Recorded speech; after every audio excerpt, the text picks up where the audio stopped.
Então, agora que vocês já sabem que existem diferenças de efeitos, reações, interações e efeito colateral, o que que é, né?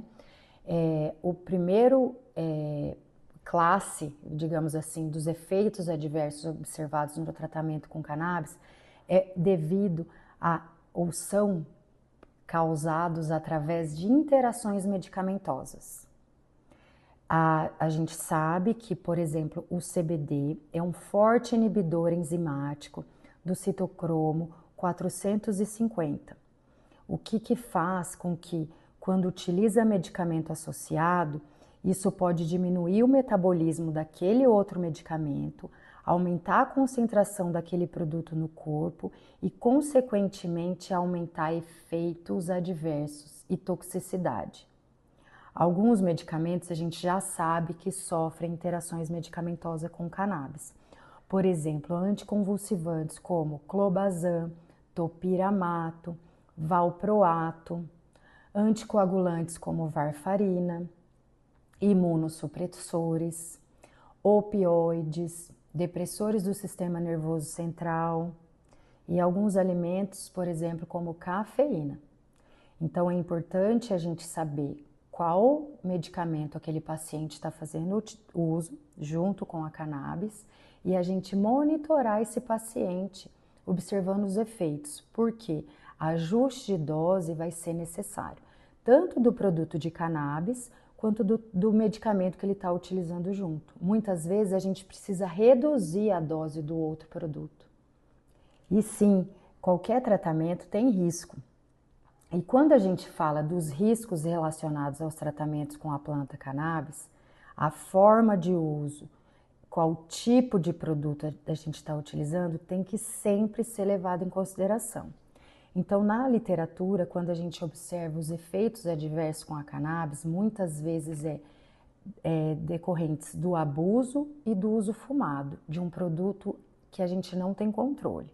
Então, sim, existem riscos cardiovasculares com o abuso, especialmente em uso fumado, né, com produtos que a gente não sabe. Então, existem riscos, maior risco para doenças cardiovasculares, impactos pulmonares importantes, distúrbios neuropsiquiátricos, cognitivos, déficits de memória, riscos de associação com câncer, especialmente de pescoço e de cabeça, redução de fertilidade masculina.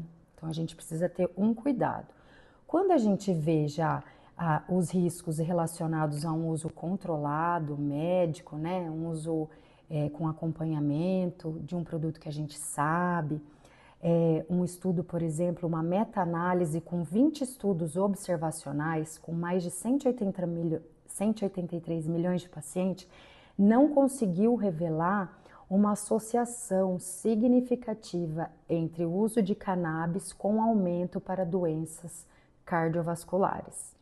Então, é muito comum na literatura a gente observar estudos muito diferentes, que não explica qual produto, se teve acompanhamento, se o paciente usa outras substâncias, qual dose, como ele administrou.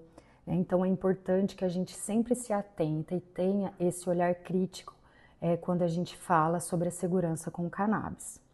Mas na literatura, uma outra meta-análise, né, ela apresenta 79 ensaios clínicos randomizados com mais de 6.400 participantes.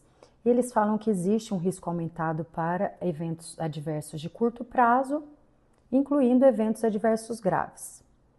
As queixas mais comuns envolvem tontura, boca seca, náusea, fadiga, sonolência, euforia, vômito, desorientação, sonolência, confusão, perda de equilíbrio e alucinações.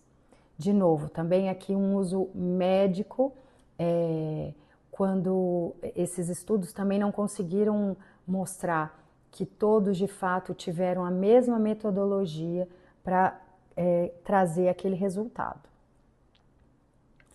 Mas é importante que a gente saiba que sim, o THC tem uma relação com efeitos adversos, por exemplo, na disfunção cognitiva, ansiedade, psicose, taquicardia, sendo contraindicado para algumas doenças instáveis enquanto que o CBD ele pode diminuir esses efeitos adversos do THC.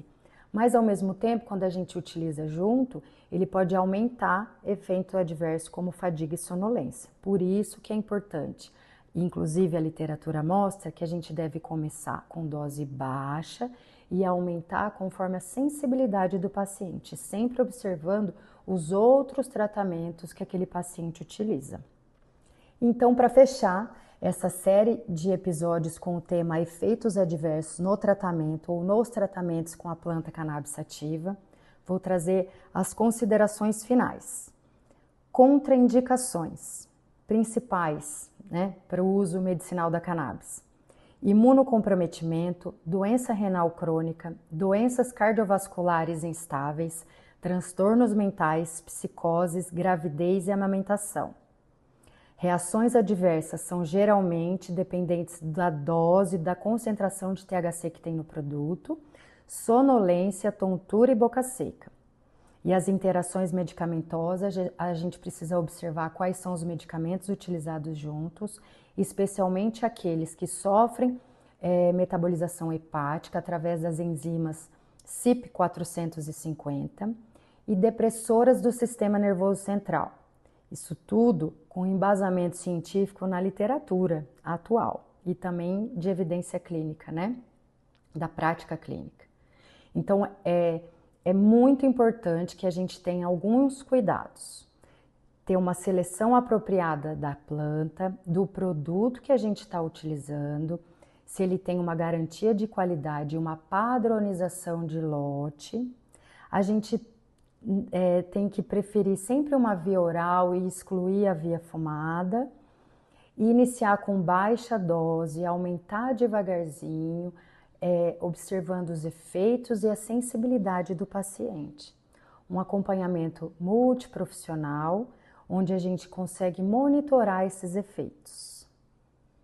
E a farmacovigilância para fazer esse tratamento, esse conhecimento, trazer cada vez mais informação para que a gente tenha a segurança no tratamento tão importante com a planta cannabis.